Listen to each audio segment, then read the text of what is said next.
Welcome to Classic 4x4, the podcast for and by classic four-wheel drive enthusiasts.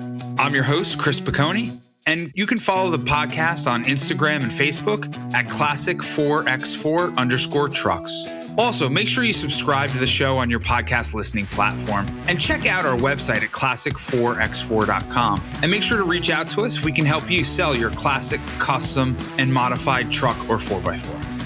Well, hello, Classic 4x4 podcast listeners. I'm your host, Chris Piccone, and we are making our way through season 4. We started out the season with some great market insights, not only my annual market update and outlook, and then we got the pleasure of talking to Jonathan Shaw from Hemmings, where we went a little bit deeper into marketplaces and talked about the market a little bit more. And then we switched gears and started to talk about rowdy industrial combustion engines and LS swaps. We had Austin Peterson from Black Dog Traders, which I always love talking to Austin because I always love talking about FJs and Toyota Land Cruisers and how they hallmark, their real hallmark there is LS swaps in those FJs and Land Cruisers. And then we kind of led us down further down that rabbit hole to go deeper into LS swaps and talking to Joe Ballesteri from PSI Conversions, the expert in that space. But now we're going to completely switch gears and go to the other end of the spectrum and talk about EV conversion. So we're going from rowdy, high horsepower, torquey in ICE engines, also called internal combustion engines. And we're going to the other end of the spectrum to talk about EV conversions. And for all of you that have listened in the past, you know I'm obsessed with EV conversions in the classic and collector vehicle space. It's definitely going to be a big part of the future, though it's rather controversial. But there's one player out there that has really developed the most cost-effective and efficient EV conversion platform out there, and that is Zero Labs. So joining us today is Adam Rowe from Zero Labs. What's going on, Adam? Hey, Chris. How you doing? I'm great. Thank you so much for joining us. And for all of our listeners out there that are not familiar with Zero Labs, you got to follow them on all the social channels, and that's at Zero Labs Auto. And also check them out online at zerolabs.com. And Adam and his team at Zero Labs have been working since 2016 on what I believe is the most unique, the most cost-effective and efficient EV conversion platform out there. They call it the Z Labs modular platform, but it really essentially takes the technology and design and production that you see in mass market EV production today and really applies it to the conversion market. You guys are really one of the only ones out there doing it. But before we get any deeper, let's talk about you, Adam. I mean, how does a kid from the East Coast end up, talk about your career progression, and how does a kid from the East Coast end up, building Zero Labs and this amazing, EV platform? I think, I don't know. I think I've always been attracted to large problems. You know, when I was a kid, I was a competitive skateboarder, and that, although that existed in a lot of other places, it was very difficult to where I grew up because you would build your own ramps. You had to find the wood. You had to hunt down contests and sometimes drive 1,000 miles to enter them. But at the same time, I knew this was something I'm supposed to be doing and help lay the foundation for what became a competitive representation of skateboarding on the East Coast, at that time.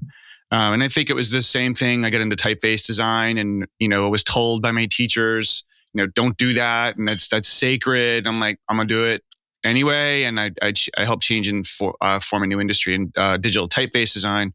But I think it's always been finding big problems that people just accept as unsolvable and kind of shrug at it. And I think with going all the way from my career, there's a trail of that. I'm just naturally drawn to things people complain about, and I'm interested in how to solve it. Everything from, it's more recently automotive. It's been like avalanche survival equipment to entire business categories.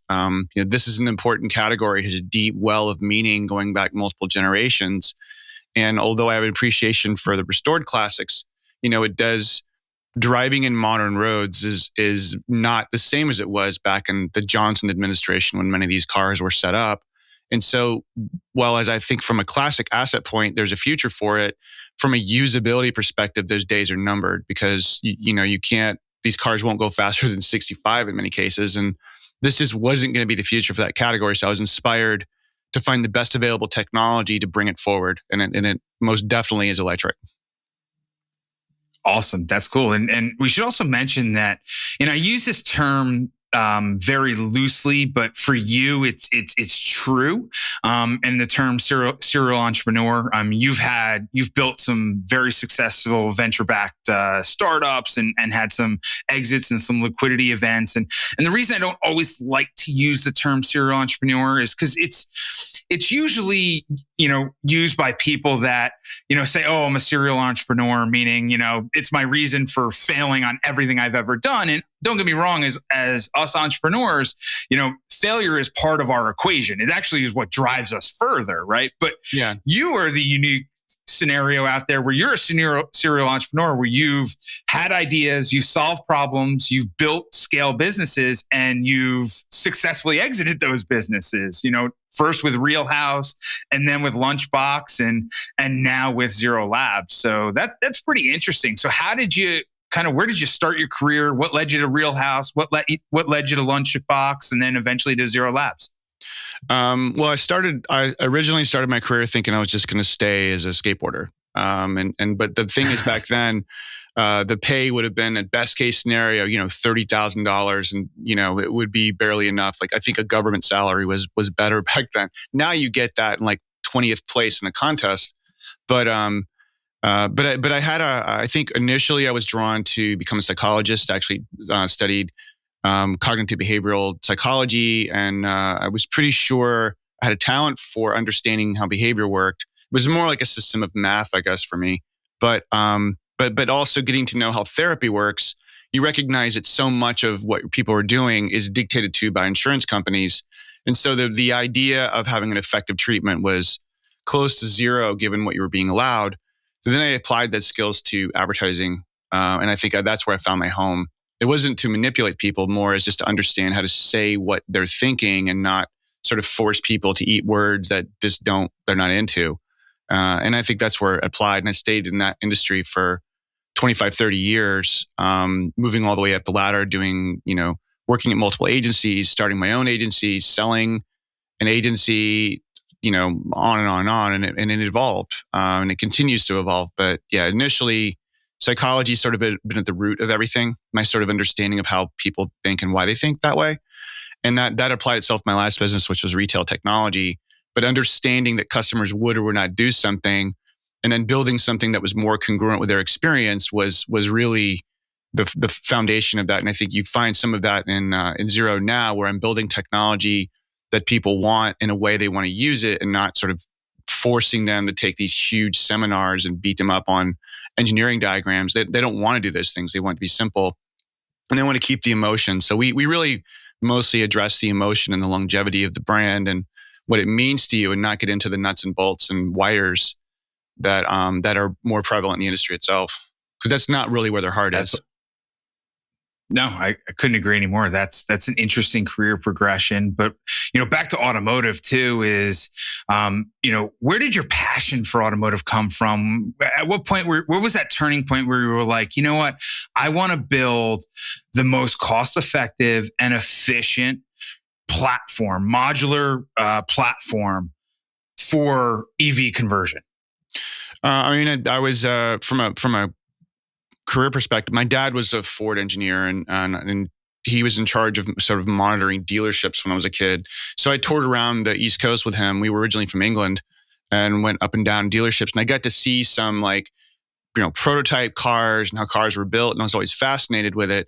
I also didn't like that culture of dealerships. It was really smelly and messy and loud, and didn't seem very precise. And you always, people who back then were questionable characters. It's really changed a lot. But I think from an electric car perspective, I was a car collector, had a bunch of classic Broncos, Land Rovers, Defenders, a lot of Scouts, and consistently was just, as much as I was so excited to get it back from a shop and have it all worked on and ready, it was disappointing. It was like, here's another failure and here's another failure. And, after a while, you're like, this just becomes unsolvable because they're trying to make a car that is, a combustion engine, spend its career trying to blow itself up.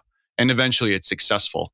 And I think that looking at that just didn't feel like the future is these really expensive gas equivalents of old technology. It's just not going to be the future. And so then I started studying electric vehicle technology, which wasn't, not a new field by any means, but it was starting to hit a point where it could produce the effects that would exceed that of a combustion engine. And I think if it were below it, we'd still be making golf cart jokes.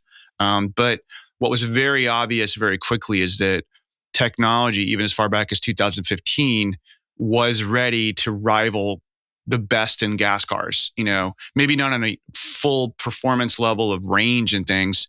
So I wanted to fit the best of that technology into it and spent, several years studying it and doing hundreds of engineering models to make it work.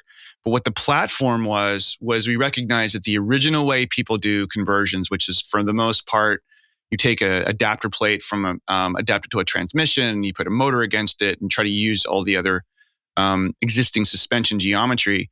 But the problem with that is you're applying a mechanical gear set, you're slowing down the efficiency of the motor, you're cutting a range in half. In some cases, it's slow. You still got old suspension, old brakes, old steering. So at best, what you're going to end up with is something that is it gets to the maximum speed of the early vehicle faster, but it won't go faster than that. Maybe 65, 70 before you start feeling like you're going to die. And I went on a shoot with GQ magazine, and I had Mike D from the Beastie Boys driving. And this was that moment where, when people say that they've accepted their fate and they're going to die, and they just kind of come at peace with it, and they're like, I'm it. This is where I die. Was when we were doing a shoot with Mike D, and he was hauling ass on the PCH going 70 in a classic Bronco we just used for a Top Gear shoot. And the car was tipping sideways and it was terrifying. And I was like, this is where I'm dying. I'm not going to live through today. We did, but I came back. I'm like, we have to fix the geometry of the steering. We have to fix the balance. We have to fix the ride height adjustments. We have to fix the suspension. We need precision brakes. We need all these things that just aren't prevalent in the conversion world, and package them together in one system so you don't have to learn those things. And so that was the platform, is saying batteries, balance, suspension, wiring, cabling, dynamic adjusted height, all those things put together in one time. And it took a couple of years to get it right, but man, was it different. And we never looked back after that. That's super cool. And you actually bring up a couple really good points there that I want to dig a little bit deeper into. And I think it's important for our listeners to really understand, what the EV conversion space is right now, and the differentiation between what you guys are doing and what makes you guys different. Because really the EV conversion space right now it's very inefficient. It requires, though the components themselves are relatively cost efficient, unfortunately the labor to put those components in and convert a classic vehicle to an EV is absolutely astronomical. It's thousands and thousands and thousands of hours. So I think it's important to talk about with our listeners and really have our listeners understand how it works now and what you guys are doing. And what's unique with how it works now is essentially you have all these amazing builders out there that are doing conversions, but what they're doing is really buying individual components or component kits. They are retrofitting them into an existing suspension, body, frame, steering components that are, in many cases, well over 25 years old, right? Like you just mentioned, right? But the kits are, you can get a kit for, $50,000 to $80,000, right? Which is, in the grand scheme of things is relatively cost efficient. Where the problem comes in is to retrofit that kit into the existing frame, suspension, steering, body. You have to design it, lay it out, do a mass amount of fabrication.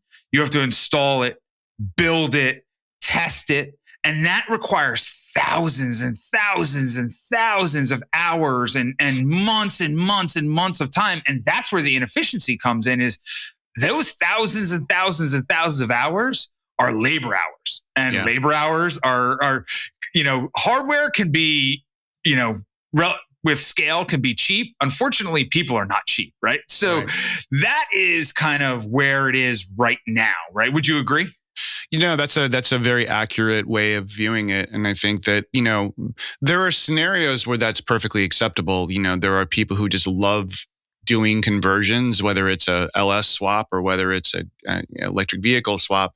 And I think in those cases, they're fine. You don't need to go get the best technology in the world for a project car.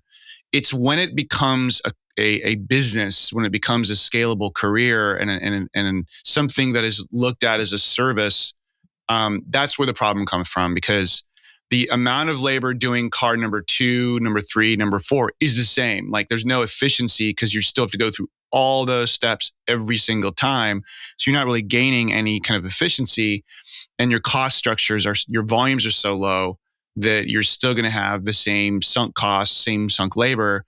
And so what you find is that the guys who try to do that approach at scale, and I know a lot of them, and they're geniuses, they're brilliant, because they have to do everything: programming, transmission, fabrication, 3D printing. They're great at it, but they're so tired and they're so exhausted. They maybe got 4 cars out, in like 3 years. And that's obviously that's best case scenario for a lot of these guys. And that's obviously not the future. We want to make it simple, and you don't want to terrify people that it's complex. It doesn't need to be complex. And with scale comes efficiency and affordability. That simple, And what makes Zero Labs interesting, and this is why I'm absolutely enamored with it, is you've taken the design and production that is utilized in the current mass market EV production world, and where you've developed that self-sustaining platform that has all those variables in it, the motors, the motors, the suspension, steering, the batteries, all the inverters, everything, all the technology is packaged into one cohesive platform where you guys at Zero Labs develop that. And then you have the ability just to essentially just drop the body and interior on it, hook up, everything that has to go into the body and interior, and you're done, right? Yeah, I mean, it's with anybody in the production side of this business, and I think it's the same for ICE. You get efficiencies on knowing the model. If you're doing a brand new like Russian fire truck from scratch, you're not going to get that done as quickly as you are your F100 if you've done 10 of those. But I think that the idea would be that we find the ones that are the most beloved, sought after models. And that's what a lot of us are focusing on, is like, what are the ones people care about? Let's start with those. That helps you get your costs down. Because that's the biggest objection right now in their industry is, everybody wants it to cost something that you can barely even buy batteries for. And I'm not saying that the industry won't get there eventually, but for it to be effective, you generally start with models that are already pretty popular. And that's how you get your efficiency. And then the custom models are typically more expensive. But I think it's also, the end result is really where most people are not paying enough attention to. You've got an electric version of your car, wonderful, and it makes so you could do donuts in the parking lot. That's fantastic. But how far can that car really go? How does it handle and perform at 80 miles an hour on the highway? Because you remember, when these cars were made, 55 was considered like warp speed on the highway. That was a big deal going 55. And they had stay 2 cars back messages for people not to hit each other. Now you drive on the highway and people are 5 inches from your bumper honking at you at 90 miles an hour. A classic electric vehicle in that environment will die. I mean, it's just cannot handle those performance demands. So it needs to not just be an electric version of the original. It needs to be a better version of a car, period. It should be better than a new car, and it can be, but still retain all of its characteristics. That's really, for us, that's our approach. Is we don't want classics that just kind of get by as a motor swap. We want them to be as performance vehicles that can rival modern cars, And that's really the only way to perpetuate this industry is it needs to be better than what it was before, but better than in some cases what new cars are. And that makes it exciting as well, because now you're driving a performance vehicle, in the packaged as a classic. But that's your little secret. Nobody knows what you have in there, and that makes it fun. Yeah, definitely. And what even makes it more fun, and the reason that you're on the Classic 4x4 podcast is, that modular platform that you guys developed, Zero Labs, the first application you started to use it on was first gen Broncos. So you've built, I think, and delivered 15, 16, 17 first gen Broncos to customers? Yeah, it's new evolving. I mean, the first ones we delivered were the classic style. We call them Gen 1s, the transmission based solutions. Mm-hmm. And then we just pivoted. We're not, I think COVID sort of gave us that window. We're like, you know what, let's just not go back. Once you drove the new one, we did a video of where we took a super rusted version. We took it to the desert after 24 hours of a swap and we drove it, and it was phenomenal. We were laughing our heads off in the car because it just didn't make sense that this car which is so terrible, could go so fast and perform so well racing up mountains. So that was it. I mean, we were done after that. There's no going back. So all the cars since then have been platforms. That's awesome. And what's interesting, and you, when we were talking the other day, you had a pretty interesting stat, which I almost fell off my chair.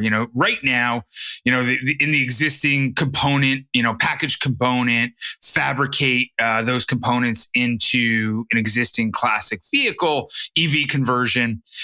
I mean, we're talking thousands and thousands and thousands of hours, right? Yeah. For you guys at Zero Labs to do that conversion, you're essentially rolling in the platform and then putting the body, the interior, and everything on it.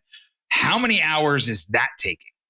We've done them in less than 12, and that's with brakes. But I think you could probably get it down to 6 hours if you know what you're doing. And a lot of that's just, sounds rudimentary. It's plumbing lines and cooling, and you have to pressurize the lines and you have to pressurize your brakes, things like that.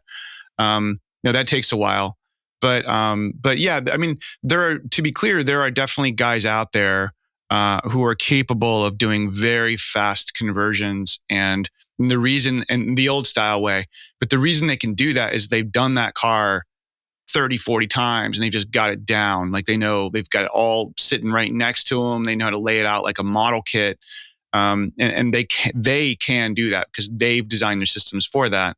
But most people, you see a lot of these original conversion shops and they set up to be conversion shops. And 2 years later, you're looking at their website and it's the same cars. Like it's the same cars you started with. In some cases, those cars existed before they even opened the business because they haven't finished a car at all. And you look at the method they're going through, and it makes perfect sense because they're literally like building a house from scratch every single time.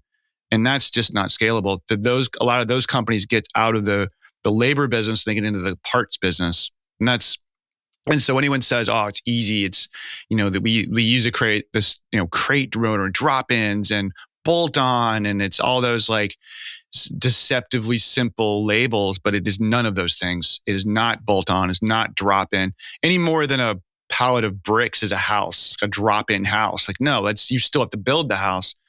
And that's just not, I've done enough SEMA events to say, like, you look at their faces when you're talking to the audiences and they're like, I don't want to do this. This is no way I'm going to spend this much time. And they're just like, they're resigned, like, not me. This is not happening.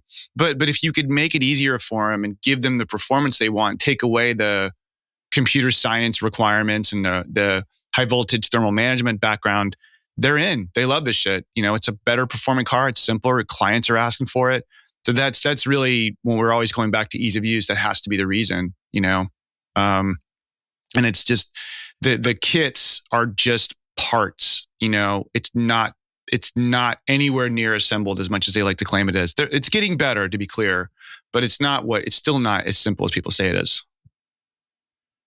But to your point, no matter how, how much they simplify those kits, no matter how, efficient they get, at the end of the day, it'll never be scalable to the level that a platform scales like you guys have, no. And I think really Rivian was the first one to really create. Remember when they called the skateboard, right? Yeah, yeah. That they were the first ones to really say, okay, we have this skateboard, this platform, and we're just going to drop bodies on it. And right now they drop the R1T and the R1S body on it. But at the end of the day, whether you're getting an R1T or an R1S, you're still getting the same base platform. And you've taken those principles of scale and production and technology and applied that to the EV conversion market, which really nobody else is doing, which is impressive, which is the reason that you guys have the ability to scale. And the fact that, absolutely wild, the fact that you can drop a Gen 1 Bronco body, interior, and have it all hooked up onto that Z-Labs modular platform in 12 hours is absolutely wild, in my opinion, right? Yeah, and I think it could be done in a matter of hours. But there's some equipment that you would have to design and engineer at scale that could even make it go sooner. Where we get in trouble at Zero is not the conversion platform part. We can do that. We could build a brand new platform, fully wired, everything sitting there, even at our scale now, in less than 30 days, including building the battery. Where we get in trouble is the full vehicle. We're a small team and doing all the restorations and trying to overcome 60 years of engineering of windows and door locks and seals. That's where we get choked out. I think for the future, we'll probably be doing less full vehicles and really trying to support the larger community and the conversion platform. We initially did it for ourselves, and we recognized based on the demand, this is probably going to be the solution that people are looking for. And so we're pivoting a lot of our company's focus on supporting the platform approach. And to your point, you can what Rivian did, Canoe initially when they first started, that was their original premise, is this reusable modular platform. Tesla did that with their Model S and Model X, and they're doing it now with the Y and 3. So it's a simpler way of approaching it because it takes into account all the problems that a normal ladder frame suspension would have and consolidates them. It's also modular. We could take a car off the body or take the body off, change batteries, and put the car back on, or even swap the chassis entirely, bolt it on, and off it goes. Whereas the other method, it's impossible to do that. Upgradability is just not really in the cards. Gotcha. Because it's all custom fabricated into there, which is amazing. I could see the future even lying where, somebody, you guys provide all the platforms to the conversion shops that drop the bodies on it. And, one day a guy says, you know what? Hey, I have a Zero Labs modular platform with a Gen 1 Bronco body on it. But you know what? The Scout 800A is about the same size. You know what? Can I use the same platform and take the Gen 1 body off and throw a Scout 800A body on it? Could you see that being the future and that as a possibility? We definitely have thought about that. I think where the efficiency comes from is that each car is. How do I say this without becoming immediately unpopular? Let's see. All right, I'll say it anyway. A lot of the vehicles back then, when there was a format that was really popular, like Jeep or a small format SUV, for example, a lot of the OEMs would copy it, and not literally like detail for detail, but they would sort of borrow the format, which means you have an equivalent wheelbase, equivalent track width, number of doors, ride height, approach angles, number of passenger seatings, general features, those are pretty much the same. But where it becomes really apparent is when you look at the chassis compared to each other. So looking at a Defender 90 chassis to its, Land Cruiser, to a Scout chassis, to a Land Rover 88, to Bronco, you realize these are kind of very similar. And then you see the same thing in the truck world, And there's a reason it's a popular format, but from our perspective, it really makes it simple because I don't have to do very much to make a Scout into a Bronco or make a Land Rover into a Bronco or a Bronco into a Land Rover, because it's like literally an inch this way, an inch that way. We just turned a Land or Defender into a Jeep Wagoneer, in 3 hours. Just changed a few mount points, stretched the rails a bit, moved a couple things, and it was a brand new chassis, just with almost no modification. So I don't know if like you can take the same actual physical device and stretch it to make it work like that. But where you can make efficiencies is that you can use the same battery, same, all the other components, same motor cradles, all the same core components. And from a perspective of cost, that's better because you're borrowing the same parts, you're using them all the same time, which makes it much, much cheaper, much more reliable. But they're real close. That's why we kind of support the same class of vehicle, because it takes no time at all to make one just like that. Like now it's a Wagoneer, now it's a Cherokee, now it's a, Toyota FJ, 50 or something. They're so close in format that really helps us, because we can just say it takes nothing to make that new model. Whereas if we're doing like Russian fire trucks after doing Volkswagen, that's a huge difference. It's this whole new start. So I think that's a big part of it, is staying really close within the class and sort of spiraling out, going, what else in this class represents this, And then you get these really affordable scale solutions for all the vehicles within that class. That brings a whole nother level of scalability too, which is just wow, absolutely wow. So enamoring. That's definitely very cool. There's a lot of talk about EVs right now, especially mass market EVs, and I think it's true and I'm interested in your take on this, right? So I think it's true with every technology. There is adoption cycles for absolutely every technology. And it starts out with the technology is developed, and then you have a section of consumers that drives growth for that technology. And they're called the early adopters, right? So you have the early adopters that drive the initial growth of that new technology. And then all the demand for those early adopters gets fulfilled, and you have a little bit of lull until you have mass market adoption, right? Mass market adoption comes with scale and efficiency and cost and stuff like that. And then that's where you have the real big, what we call the hockey stick, the real big growth within a technology is once you have that mass market adoption. But there is a period of time between early adoption growth and mass market adoption growth where you have that little bit of lull. And in my opinion, right now, the mass market EV market, Tesla, Rivian, Lucid, I go down the line. There's a lot of news in the headlines how, EV supply is supply of mass market EV units are piling up, prices are coming down.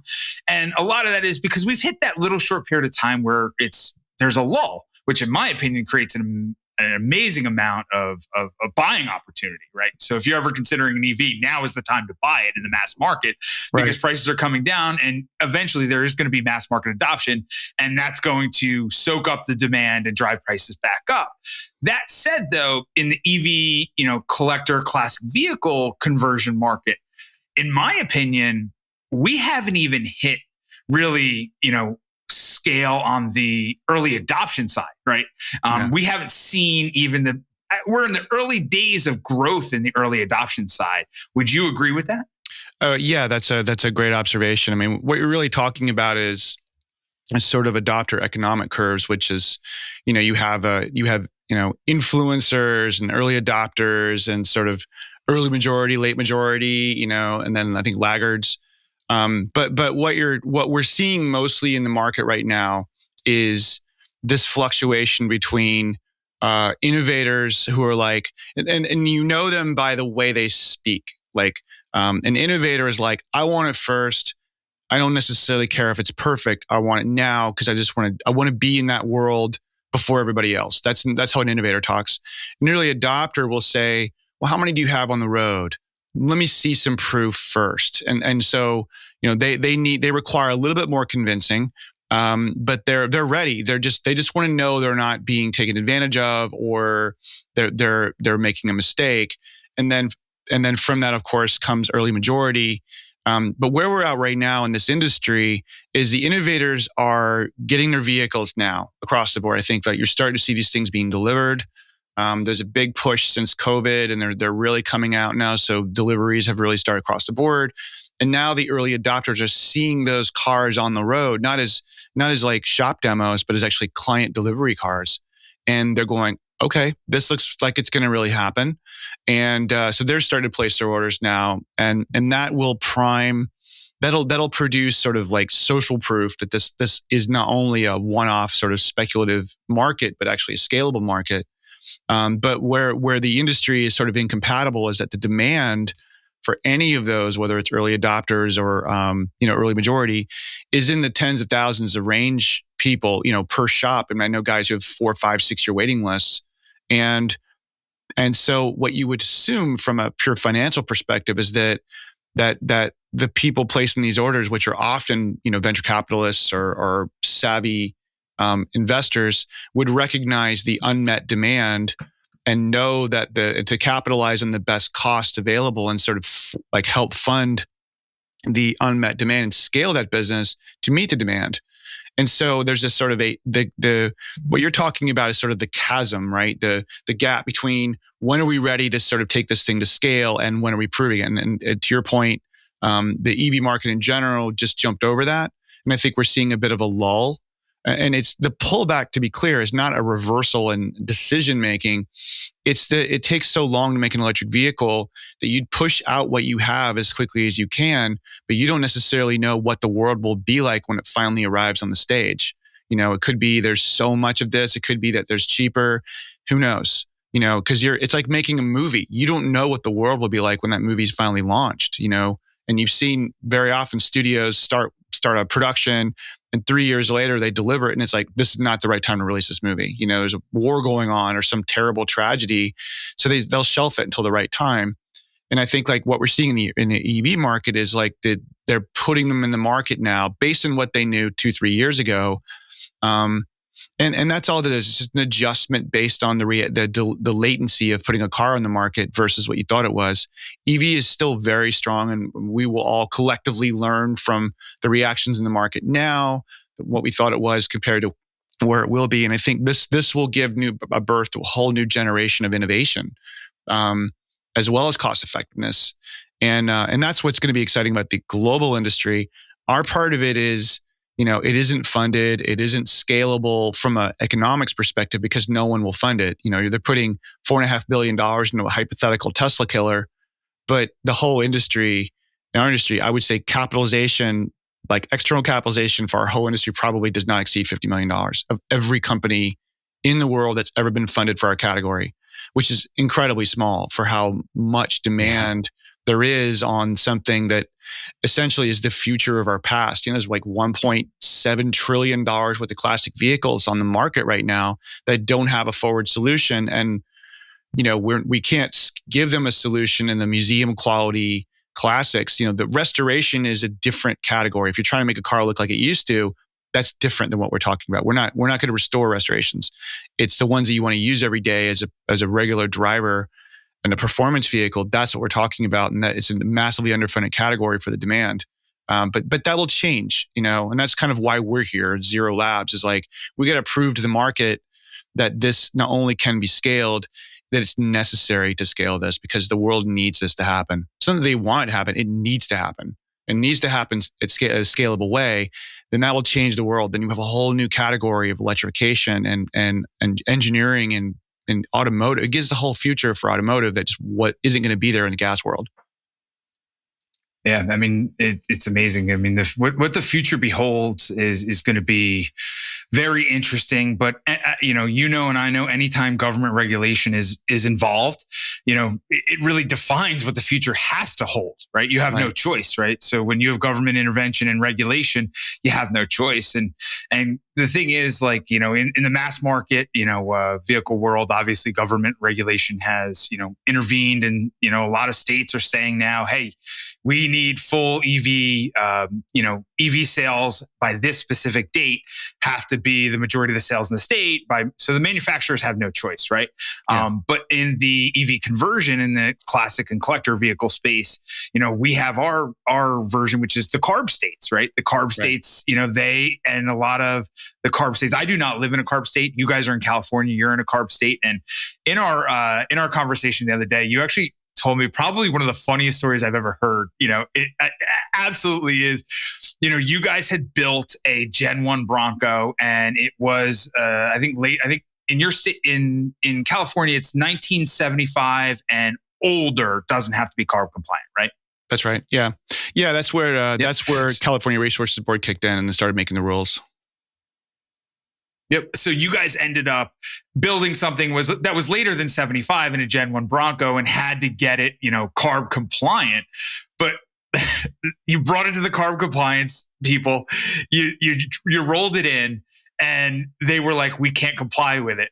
Tell us why, and what you did to solve this, because this is the most wild story, in my opinion. Well, what I would start this off by saying, this wasn't long ago. This is not like I'm saying this 25 years ago, this happened. This literally was I want to say 4 years ago. But so we took a car in, I think it was a 79 or something like that, which is after the emissions cutoff. And so you have to get them desmogged, and you have to get emissions tested before what we have in California is called the CARB referees. Essentially look at the car and go, it's electric. And then forever at that point on, it's a mode of power change, and it's forever an electric car. But to do that, you have to have it inspected. And to do that, you have to have an emissions test. So now normally you and I would go, obviously it's an electric car. There's no CO2 emissions from this. And so therefore, we're just going to give you a pass. They did not have that caught up yet. So they said, well, we've got to take an emissions test, from your car, but we can't. So we can't pass you. And I'm like, why not? Because you have no tailpipe to measure. And we're like, because it's an electric car. I'm sorry, my hands are tied. You have to have a tailpipe. We were looking at each other are you kidding me? Yeah. So what we did was we went back and just welded a pipe on and brought the car back and go, there, here's a piece of metal welded on for you to clamp your test. And so they put it on, and of course it made no emissions, and okay, you're passing. It's so silly, but those were the rules back then, and they just can't change the rule. You have to have a tailpipe clip to sort of measure the output. And it's different now. But that wasn't long ago. And I've heard stories like this in a lot of other states as well. I think it's changing, but the rules haven't quite caught up everywhere yet. Gotcha. Yeah, that's wild. But like we said, anytime there's government regulation, that it's going to force the change, and whether it's in the mass market or the collector classic vehicle conversion space, it's happening, and it'll eventually have to happen. And we'll go from innovators to early adopters to the brief lull to mass market adoption. Right? ICE isn't going away. Internal combustion engines aren't going away. No. But you want to know something? As EV conversions scale, they become more efficient from a time standpoint, but also a cost standpoint. It's like any technology, right? It's going to get to the point where it might be cheaper to do an LS swap, right? And that is what the future might behold. So let's switch gears a little bit and talk about what if we can pull out the Adam Rowe crystal ball, and what is the future of Zero Labs? Where do you see Zero Labs going? And what do you see the future of the EV conversion, space going?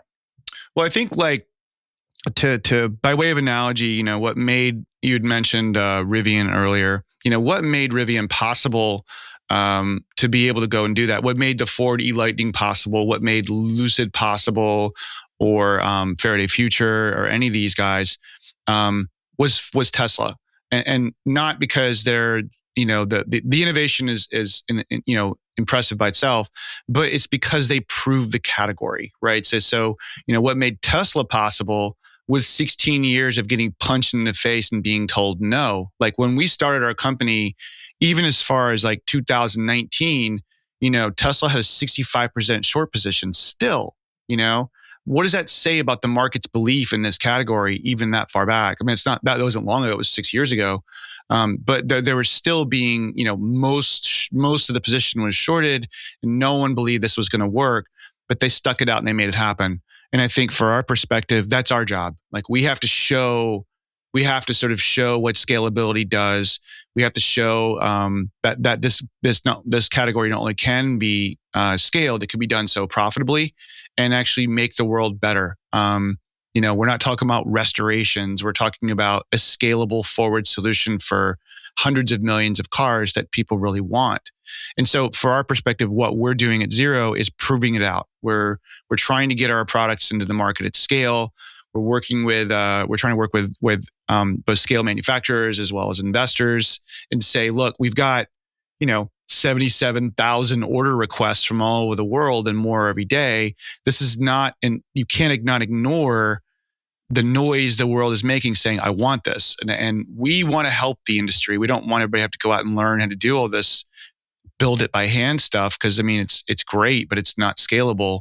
It should be scalable. And so Zero is really committed right now to building a scalable, cost-effective product that can be homologated easily in other countries, that can adapt itself to multiple formats, that provides modularity and upgradability, but also provides a future career for a lot of these guys who are in the business of fixing gas motors, knowing there might not be a long future for this. I mean, the gas motors aftermarket industry right now is a $1.17 trillion industry that's entirely dependent on the future of ICE motors. And that can't, it's going to go down before it goes back up.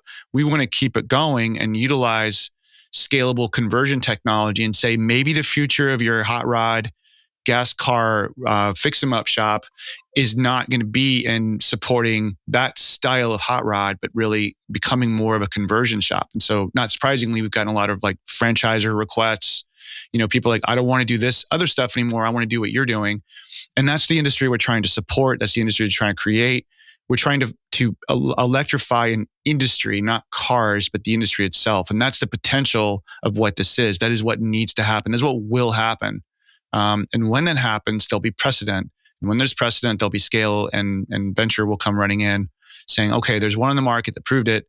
Now we're ready. And that's where this becomes a multi-billion-dollar category and not a less than $50 million capitalization. The only reason it's small is because no one can scale it, not on your own. It's not like a jelly company that can spend decades improving their recipe through 10 generations, and the industry wants us now.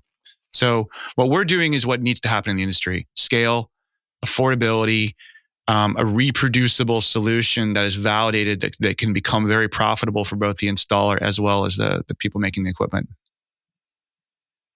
That's awesome. I mean, I love the approach that you mentioned earlier where, you guys right now are an EV builder that has this amazing technology and you've built this platform that's duplicable, that is scalable.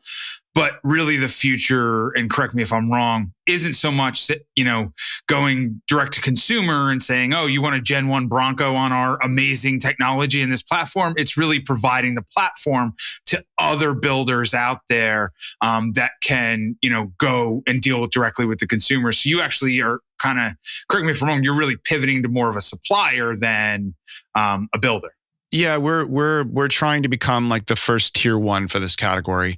That's what's needed. You just can't take crashed salvage parts that with an unpredictable history and you don't know where it came from. Was it a Louisiana flood? Was it a Wall Street guy who crashed his car the first weekend in the Hamptons? We don't know. It could be any of those things. Could have been in a fire.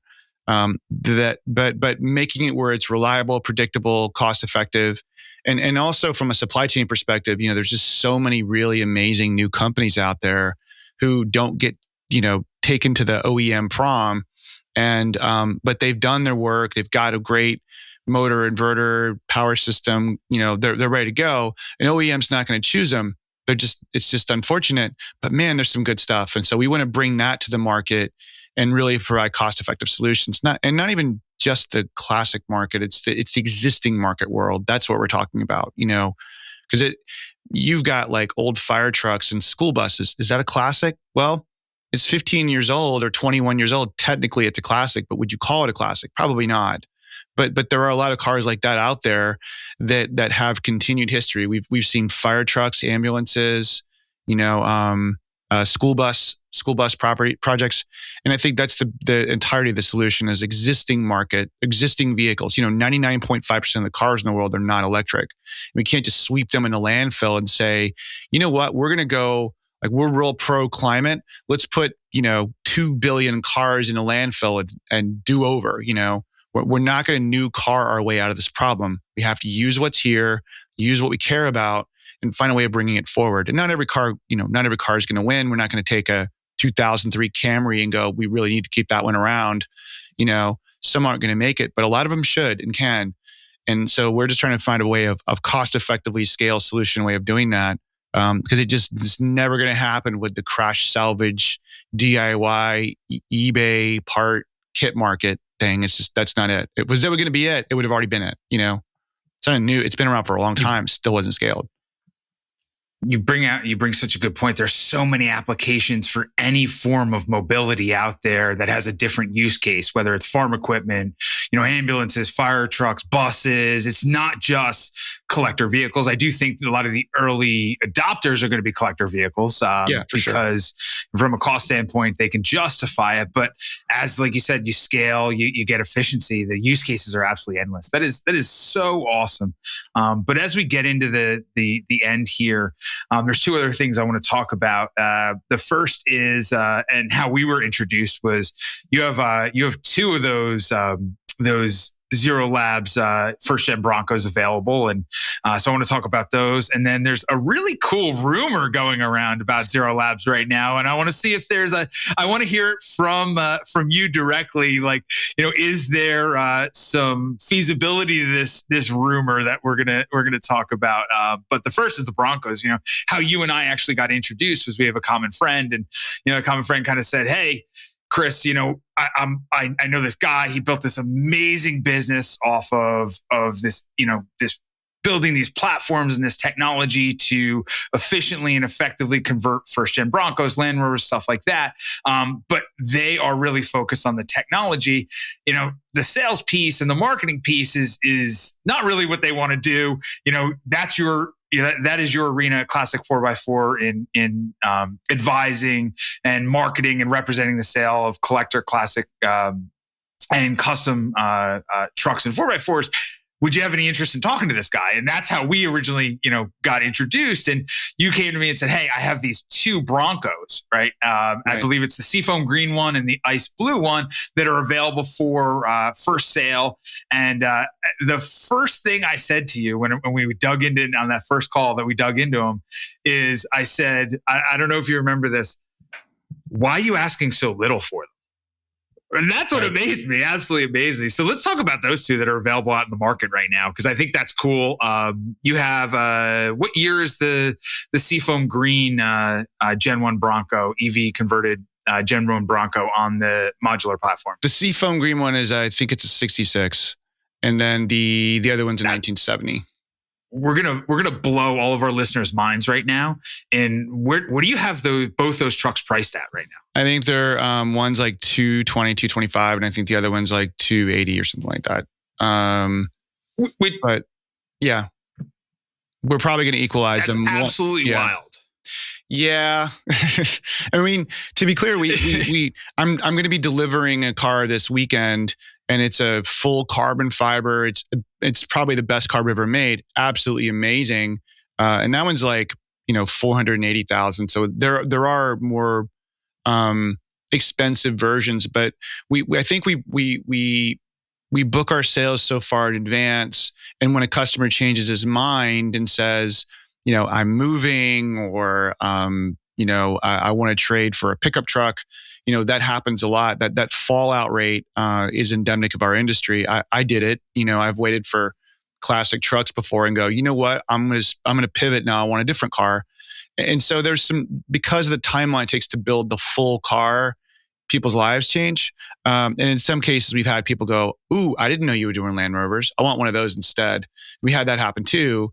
And so all of a sudden you got kids now, and a two-door car is just not going to work for you, But when we end up with a car like these, it's really just customer pivots. Like we've got a Land Rover sale that came from a Bronco sale, which is great, but we're not really, we don't often have them ready to go like this. Like typically it's a pretty far booked out, like colors are very specific and configurations are very specific. So in a good way, if someone's trying to jump ahead of the line, this is a window of opportunity, and you see that with Icon and Singer and other, Gunther Works and so on. They rarely have these windows.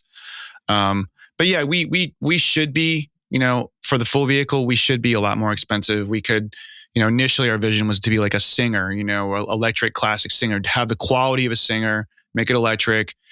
But I don't know, from our end, I don't know what the future is going to be in selling $750 to $1 million cars. I don't know that's the industry we specifically want to be in. We're technologists, we're not artisans, although we do have that. We want to focus on technology, design, and innovation, not necessarily on building these real, incredible $1 million cars, because that's not scalable either. And our mission is scalability. It's rare we have them. And they're incredible. Like, we could certainly sell them for twice that price and still, considering that, like, we use almost no off-the-shelf parts, and every part of that car has been re-engineered like 10, 15 different times to make it work perfectly.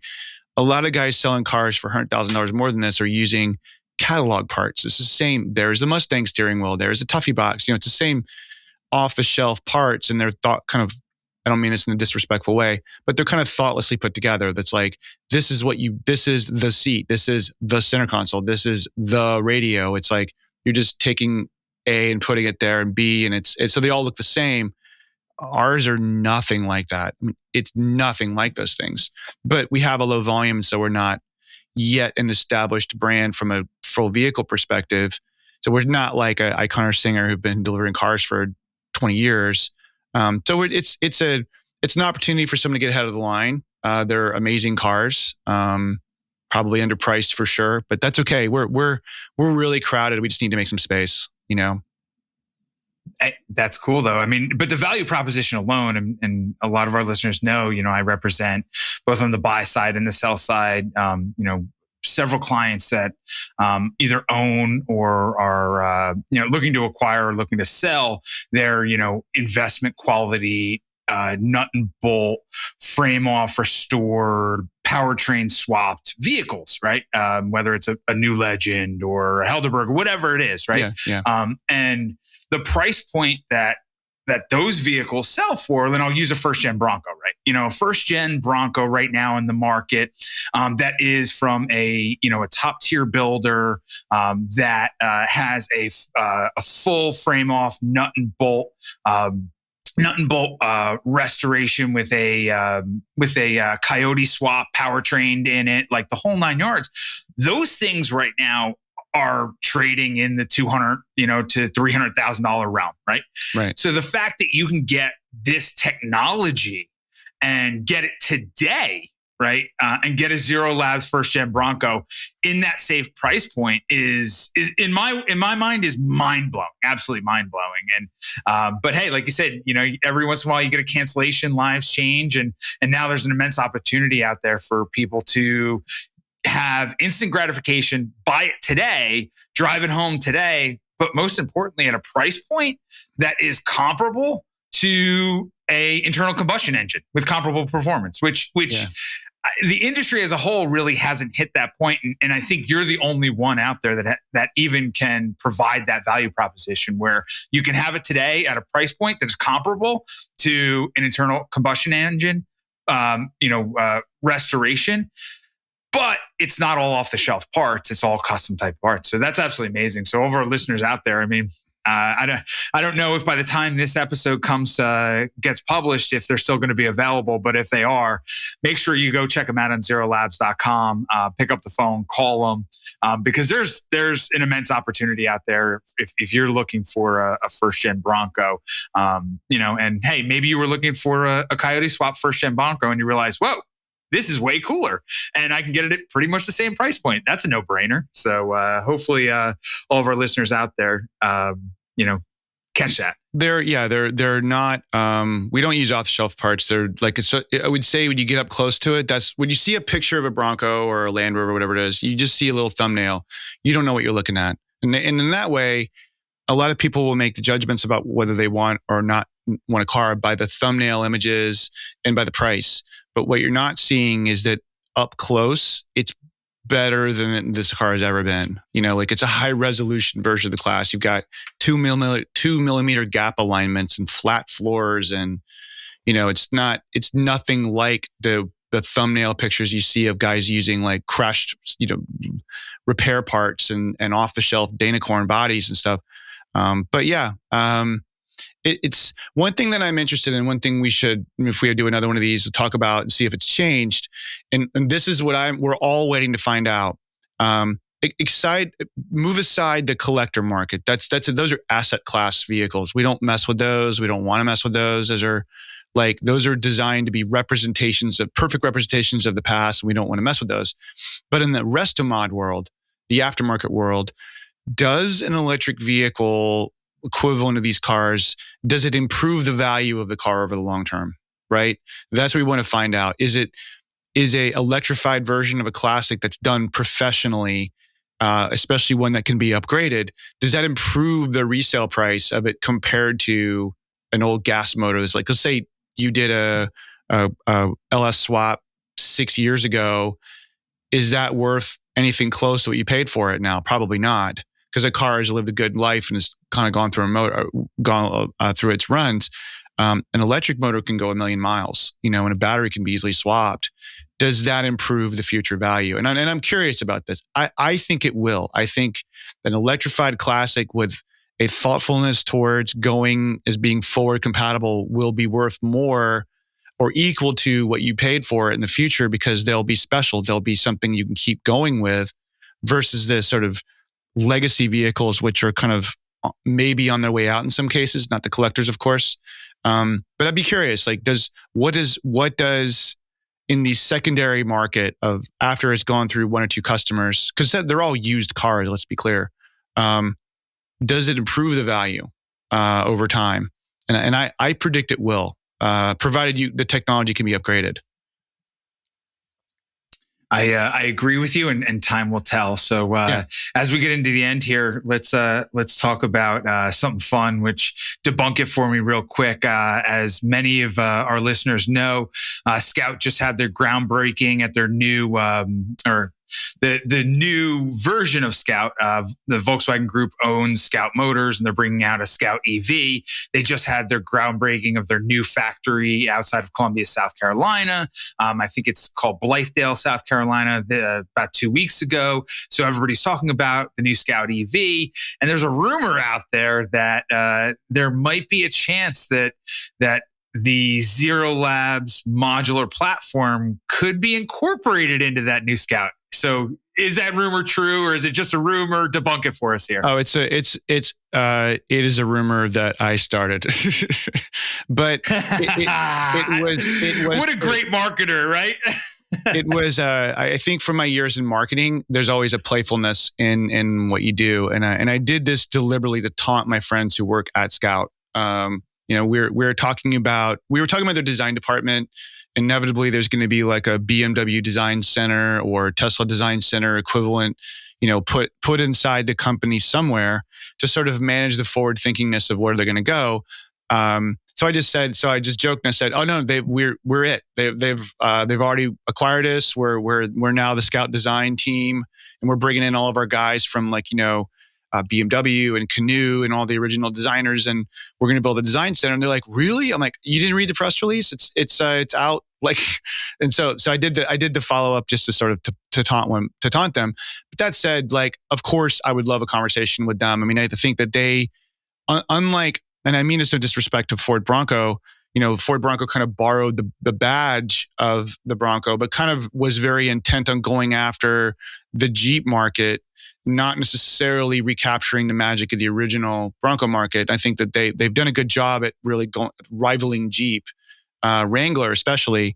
It does not appear that Scout is trying to do that. They're not trying to become third place in the Jeep contest. They're actually trying to go back and recapture a lot of the original magic of what made Scout so special to begin with. And I think what we'll all have to find out is, what does that mean exactly? Does that translate into a plasticky Jeep thing? Or is it something that has sort of a heritage simplicity and classic electric? And given we're sort of experts in classic electric and industrial design for that era, Of course we would welcome a conversation, but no, I was playing with my friends, and this was. I used to do press releases for my friends to announce like things like that, just as a joke. I'll go, "Did you read the news about your thing?" And I would do press releases about them personally, just as a joke. And like, I read about myself in the Wall Street Journal. It's like things like that are for fun. But no, like on a serious level, we would love to talk. That's super cool though. But it's just me having fun with my friends. That's super cool. That's fun. But hey, it got people talking, and no press is bad press, right? That's pretty cool. But Adam, I can't thank you enough for joining us today on the Classic 4x4 podcast. Your time and your knowledge, and the fact that you have been the innovator in the mass market, scalable, and actually efficient EV conversion space is absolutely amazing. And the fact that I got to talk to somebody that has been the innovator in that space and is really driving that is something special. So thanks a lot for joining us today. I really appreciate it. Yeah, thank you, Chris. It's always great to talk, and very excited to talk to you in the future on other projects too. Awesome, man. Thank you. Thank you for your time again. Have a great day. Thank you. You too. What a great conversation with Adam from Zero Labs. I'm absolutely obsessed with classic truck EV conversions, and their platform is by far the most efficient conversion tool out there for classic EVs. So again, check them out at zerolabs.com. Check out those Broncos we talked about, and stay tuned for our next guest, which is Stephen and Willie Holden. Many of you know them as the Holden brothers, where we switch gears and start talking about dinosaur burning diesels and rowdy international builds that they build out of their shop down in Boerne, Texas, in the hill country of Texas. Stay tuned.